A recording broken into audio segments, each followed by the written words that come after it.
নমস্কার বন্ধুরা, আমি কৃষ্ণা ঘোষ, বৈশাখী ঘোষ, দুটোই আমি। তো যাই হোক, আজকে আমি এগ চাউ করলাম, চিকেন চাউ।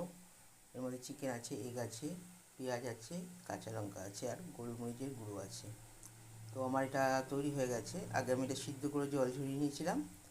তারপর আমি এটাকে আগে চিকেন, আলুও দিয়েছি, আলু দিয়ে ভেজে নিয়েছি, নিয়ে তারপরে আমি এগটা দিয়েছি। এবার আমি চিকেনগুলো ভেজে রেখে এর উপরে চিকেনগুলো ছড়িয়ে দিলাম, আর গোলমরিচের গুঁড়োটাও দিয়ে দিয়েছি। দেখো আমার তৈরি হয়ে গেছে। এবার আমি নামিয়ে নেব। খুব সুন্দর একটা গন্ধ বেরিয়েছে, কালো গোলমরিচের গুঁড়ো আছে।